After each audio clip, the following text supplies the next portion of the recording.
ಮಸೀದಿ ನಿರ್ಮಾಣ ಆರೋಪ ಅನಧಿಕೃತವಾಗಿ ಮಸೀದಿ ನಿರ್ಮಾಣ ಆರೋಪ ತೆರವುಗೊಳಿಸುವಂತೆ ಸಾರ್ವಜನಿಕರಿಂದ ಅರ್ಜಿ ಹಾಕಲಾಗಿತ್ತು. ಸ್ಥಳಕ್ಕೆ ನವನಗರ ಪೊಲೀಸರು ಭೇಟಿಯನ್ನು ಕೊಟ್ಟರು. ನಗರಸಭಾ ಸಿಬ್ಬಂದಿ ಕೂಡ ಭೇಟಿಯನ್ನು ಕೊಟ್ಟರು. ನಗರಸಭಾ ಸಿಬ್ಬಂದಿಯಿಂದ ಅನಧಿಕೃತವಾದಂತಹ ಶೆಡ್ ತೆರವಾಗ್ತಾ ಇದೆ. ಸ್ಥಳದಲ್ಲಿ ಬಿಗಿ ಪೊಲೀಸ್ ಬಂದೋಬಸ್ತನ್ನು ಕೂಡ ನಿಯೋಜನೆ ಮಾಡಲಾಗಿದೆ. ಬಾಗಲಕೋಟೆಯ ನವನಗರದ ವಾಂಬೆ ಕಾಲೋನಿಯಲ್ಲಿ ನಡೆದಿರುವಂತಹ ಘಟನೆ ಇದು. ನೋಡಿ, ಇದೇ ಮಸೀದಿ ಮಹಜಜ್ ಅಲ್ಲೇ ಶಾಡ್ ಅಂತ ಹೇಳಿದೆ. ಅದನ್ನು ಈಗ ತೆರವುಗೊಳಿಸಲಾಗಿದೆ. ಅಲ್ಲಿ ಸಾರ್ವಜನಿಕರಿಂದ ಅರ್ಜಿಗಳು ಕೂಡ ಹೋಗಿತ್ತು. ನವನಗರ ಪೊಲೀಸರು ಹಾಗೆ ಸಿಬ್ಬಂದಿ ಬಂದು ತೆರವು ಮಾಡಿದ್ದಾರೆ.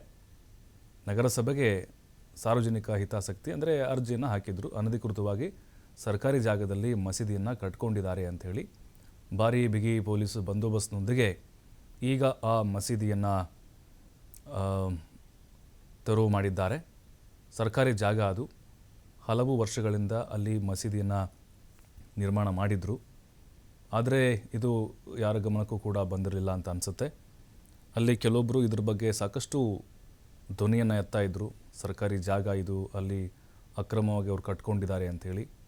ಅಧಿಕಾರಿಗಳು ಕೂಡ ಅದರ ಸತ್ಯಾಸತ್ಯತೆಯನ್ನು ಪರಿಶೀಲನೆ ಮಾಡಿದಾಗ, ಜೊತೆಗೆ ಅದೆಲ್ಲವೂ ಕೂಡ ಜಾಗದ ಬಗ್ಗೆ ಆಳಕ್ಕೆ ಹೋಗಿ ಅಧ್ಯಯನ ಮಾಡಿದಾಗ ಅದು ಸರ್ಕಾರಿ ಜಾಗ ಅನ್ನೋದು ಕೂಡ ಗೊತ್ತಾಯಿತು.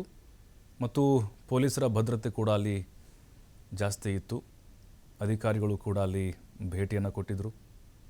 ಇದನ್ನು ಅನಧಿಕೃತವಾಗಿ ಕಟ್ಟಿಕೊಂಡಿದ್ದಾರೆ ಅನ್ನುವಂತಹ ಆರೋಪ ಆರಂಭದಿಂದಲೂ ಕೂಡ ಇದು ಕೇಳಿ ಬರ್ತಾ ಇತ್ತು. ಈಗ ಅಲ್ಲಿದ್ದಂತಹ ಮಸೀದಿ ಕಂಪ್ಲೀಟಾಗಿ ತೆರವು ಮಾಡಿದ್ದಾರೆ. ಒತ್ತುವರಿ ಮಾಡಿಕೊಂಡಿದ್ದರು. ಕೆಲವೊಂದಿಷ್ಟು ವಿರೋಧಗಳು ಕೂಡ ಮುಸ್ಲಿಂ ಸಮುದಾಯದಿಂದ ಬಂತು. ಯಾವತ್ತೂ ಕೂಡ ಪ್ರಶ್ನೆ ಮಾಡಿದಂಥವ್ರು ಈಗ ಯಾಕೆ ಮಾಡಿದ್ದಾರೆ ಅಂಥೇಳಿ ಅದಷ್ಟು ಮಾಹಿತಿ ನಮ್ಮ ಪ್ರತಿನಿಧಿ ಗುರು ನೀಡ್ತಾರೆ. ಗುರು, ಅಕ್ರಮವಾಗಿ ಕಟ್ಕೊಂಡಂಥ ಮಸೀದಿಯನ್ನು ತೆರವು ಮಾಡಲಾಗಿದೆ ಅಂದರೆ ಇಷ್ಟು ವರ್ಷ ಅಧಿಕಾರಿಗಳ ಗಮನಕ್ಕೆ ಬಂದಿರಲಿಲ್ವಾ ಇದು? ಹಾಗಾದರೆ ಸಾರ್ವಜನಿಕರು ಯಾವ ರೀತಿ ಆಕ್ಷೇಪಗಳನ್ನು ವ್ಯಕ್ತಪಡಿಸ್ತಾ ಬರ್ತಾ ಇದ್ರು? ಪ್ರಭು, ಖಂಡಿತ. ಅಂದ್ರೆ ಬಾಗಲಕೋಟೆ ಜಿಲ್ಲೆಯಲ್ಲಿ ಸರಿಸುಮಾರು ಏನು ನವನಗರ ಆಗಿರಬಹುದು, ಇದು ಬಿಟಿಡಿ ಪ್ರಾಧಿಕಾರದಲ್ಲಿ ಸಾಕಷ್ಟು ಈಗಾಗಲೇ ಪ್ರಾಧಿಕಾರ ವಿಚಾರಕ್ಕೆ ಸಂಬಂಧಪಟ್ಟಂತೆ ಅಲ್ಲಿ ಆಯಾ ಜಾಗದಲ್ಲಿ ಒಂದಿಷ್ಟು ಸಾರ್ವಜನಿಕ ಗುಡಿ ಗುಂಡಾರಗಳಿಗೆ ಆಗಿರ್ಬೋದು, ವಿವಿಧ ಒಂದಿಷ್ಟು ಸಂಸ್ಥೆಗಳಿಗೆ ಒಂದಿಷ್ಟು ಜಾಗಗಳನ್ನ ಅಲ್ಲಿ ಖುಲ್ಲಾ ಇರುವಂತ ಜಾಗಗಳನ್ನ ಬಿಟ್ಟಿರುವಂತದ್ದು. ಆದ್ರೆ ಇಲ್ಲಿ ಪ್ರಮುಖವಾಗಿ ನವನಗರದ ಒಂದು ವಾಂಬೆ ಕಾಲನಿ ಅಂತಿದೆ. ಆ ವಾಂಬೆ ಕಾಲನಿಯ ಒಂದು ಖುಲ್ಲಾ ಜಾಗೆಯಲ್ಲಿ ಮಸೀದಿ ಕಟ್ಟಲಿಕ್ಕೆ ಒಂದು ಶೆಡ್ ಅನ್ನ ಕೂಡ ನಿರ್ಮಾಣ ಮಾಡಿರುವಂತದ್ದು. ಸಾಕಷ್ಟು ರೀತಿ ಈಗಾಗಲೇ ಈ ಹಿಂದೆ ಬಿಜೆಪಿ ವರ್ಸಸ್ ಕಾಂಗ್ರೆಸ್ ಇಂದ ಸಾಕಷ್ಟು ಒಂದಿಷ್ಟು ವಿರೋಧಗಳು ಕೂಡ ವ್ಯಕ್ತವಾಗಿರುವಂತದ್ದು. ಮುಸ್ಲಿಂ ಸಮುದಾಯ ಆಗಿರ್ಬೋದು, ಇತ್ತ ಹಿಂದೂ ಜಾಗರಣ ವೇದಿಕೆ ಒಂದಿಷ್ಟು ವಿಚಾರಗಳನ್ನ ಇಟ್ಕೊಂಡು ಒಂದಿಷ್ಟು ಪ್ರತಿಭಟನೆ ಕೂಡ ಮಾಡಿರುವಂತದ್ದು. ಈ ಹಿಂದೆ ಅಲ್ಲಿ ನೂಕು ನುಗ್ಗಲದಿಂದ ಹೊಡೆದಾಟ ಕೂಡ ಆದಂತ ಉದಾಹರಣೆಗಳು ಕೂಡ ಇರುವಂತದ್ದು. SP ಅವರ ನೇತೃತ್ವದಲ್ಲಿ ಅದನ್ನ ತಿಳಿ ಮಾಡುವಂತ ಕೆಲಸ ಆಯ್ತು. ಆಮೇಲೆ ಶೆಡ್ಗಳನ್ನ ಎಲ್ಲೆಲ್ಲಿ ಅನಧಿಕೃತ ಶೆಡ್ಗಳನ್ನ ಮಸೀದಿ ಮಾಡ್ಲಿಕ್ಕೆ ನಿರ್ಮಾಣ ಮಾಡಿದ್ರು ಅವೆಲ್ಲವನ್ನ ತೆರವು ಮಾಡ್ಬೇಕನ್ನೋ ನಿಟ್ಟಿನಲ್ಲಿ ಈಗ ಮತ್ತೆ ಒಂದು ಶೆಡ್ ಅನ್ನ ಕೂಡ ನಿರ್ಮಾಣ ಮಾಡ್ಲಿಕ್ಕೆ ಹೋದಂತ ಸಂದರ್ಭದಲ್ಲಿ ಇದು ಅನಧಿಕೃತ ಶೆಡ್ ಅನ್ನ ನಿರ್ಮಾಣ ಮಾಡಿದ್ದಾರೆ.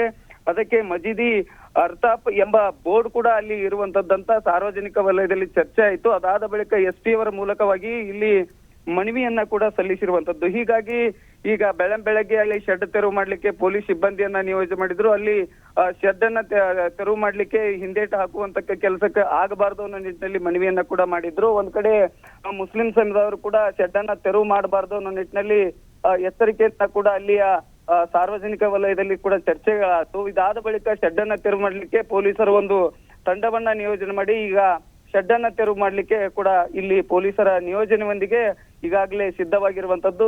ಈಗ ಶೆಡ್ ಅನ್ನ ತೆರವು ಮಾಡಿ ಇದನ್ನ ಸಾರ್ವಜನಿಕ ಏನು ಆಸ್ತಿ ಏನಿದೆ ಅದನ್ನ ಉಳಿಸ್ಕೊಳ್ಳಿಕ್ಕೆ ಸರ್ಕಾರ ಸೂಕ್ತ ಒಂದು ಸುತ್ತೋಲೆ ಏನಿದೆ ಆ ಸುತ್ತೋಲೆ ಪ್ರಕಾರ ಆಸ್ತಿ ವಾಂಬೆ ಕಾಲನಿ ಆಸ್ತಿ ಯಾವುದು ಕೂಡ ಅಕ್ರಮ ಶೆಡ್ಗಳನ್ನ ಹಾಕಬಾರ್ದು. ಅಕ್ರಮ ಶೆಡ್ಗಳಿಗೆ ಸಾಕಷ್ಟು ಒಂದಿಷ್ಟು ಸರ್ಕಾರದಲ್ಲಿ ಚರ್ಚೆಗಳಾಗಿರುವಂತದ್ದು. ಅಂದ್ರೆ ಹೋಗಿ ಲೇಔಟ್ ಅಂತ ಶೆಡ್ಗಳನ್ನ ತೆರವು ಆದ ಬಳಿಕ ಸಾಕಷ್ಟು ರೀತಿ ಇಂತ ಅಕ್ರಮವಾಗಿ ಶೆಡ್ ಅನ್ನು ಏನಿಟ್ಟಿದ್ದಾರೆ ಅವು ಎಲ್ಲವನ್ನ ತೆರವು ಮಾಡ್ಲಿಕ್ಕೆ ಈಗ ಇಲ್ಲಿ ಪೊಲೀಸ್ ಸಿಬ್ಬಂದಿಯವರ ನಿಯೋಜನೆಯೊಂದಿಗೆ ಈಗ ಶೆಡ್ ಅನ್ನ ತೆರವು ಮಾಡ್ಲಿಕ್ಕೆ BTD ಅಧಿಕಾರಿಗಳ ಕ್ರಮಕ್ಕೆ ಕೂಡ ಮುಂದಾಗಿರುವಂತದ್ದು. ಪ್ರಭು, ಥ್ಯಾಂಕ್ ಯು ಹಿರೇಮಠ ಮಾಹಿತಿಗಾಗಿ.